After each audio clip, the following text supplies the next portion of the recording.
So my dad was 6'5", 225 pounds. He had the biggest laugh, excellent basketball player, or at least I thought he was. Of course, he was my role model. And I just remember him spending hours with me, teaching me basketball and football and baseball. I remember every single night he would read to us, he'd sing us to sleep. He was my role model. He was the guy I was looking up to. And when I got to my middle school years, this is that awkward time in life. My ears were the same size back then. My head was just smaller. I got these big old glasses on my head. I'm self-conscious. My voice is changing. It's one of those times where you just don't want to go back to. And yet you're looking to who you're going to be later on. And I just remember looking at my dad going, this is somebody who I want to be like. I remember one fall he came back from working in the shipyard and he was complaining about a pain in his neck.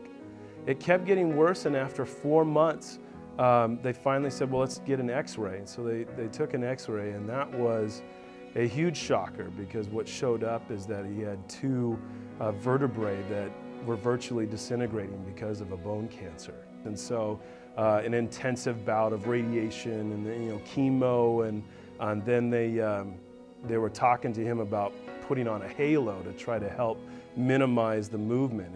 And this halo, it sounds like something good. It sounds like something, oh, this will really help. And it does help, but it's so painful. They take this metal ring and they basically screw it into your skull. So he's just got screws, 4 screws into his head, and then it's connected to his shoulders, so it keeps his neck still, keeps his head straight. And he was willing to do that. And then going through the chemo, and it just robs your body of energy. And I could see him withering, basically, losing weight and not having energy. And after a while, nothing was really having an effect. And so came out of the hospital, came back home, and was there for about a month. And I remember the afternoon when he finally passed away. And it's interesting, when a parent dies, you don't know how the grief, will hit somebody. And I remember going in the room and looking at his body there, and, you could just tell there's just no life there. And I don't remember crying at the time. I don't even remember it having a huge effect.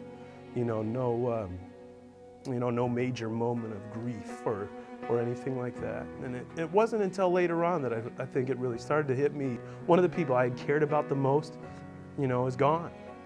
And so I'm gonna stop caring about life, and I stopped caring about school, and I stopped caring about relationships, and just in general.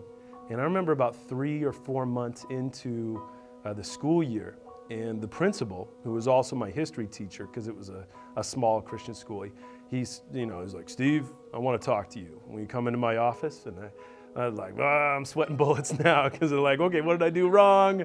Did I just bomb a test, or did I, am I finally getting caught for some stuff that I had done a week earlier? But I remember sitting in that chair, and he looked me straight in the eyes, and he goes, you are special.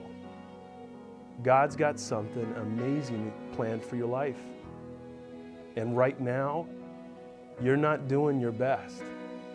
You're capable of so much more, and you're not applying yourself. And I think if you did, God is going to have an amazing plan for your life. And he's going to do something awesome through you. And it was a short conversation, and I walked out, and again, I don't remember like this instant, the heavens open and the light comes on, and suddenly there's the hallelujah chorus and everything's fixed, yay, that type of thing. But I remember thinking about that moment in the next days, in the next weeks, and it started to sink in. And I started caring about life, and I started caring about what I was going to do, and I started caring about the plan God had for me. Now I'm a principal of a Christian school. I've got 320 students, and I'm looking for opportunities every single day where I can tell these kids, you're special, God's got something amazing for you, he cares about you. You are capable of so much because of what God can do through you. The Lord, through Mr. Hanula, rescued my life from something of just inconsequence or looking after my own selfish needs. And now I've got an opportunity to serve him. And I don't think I would have done that had there not been that moment.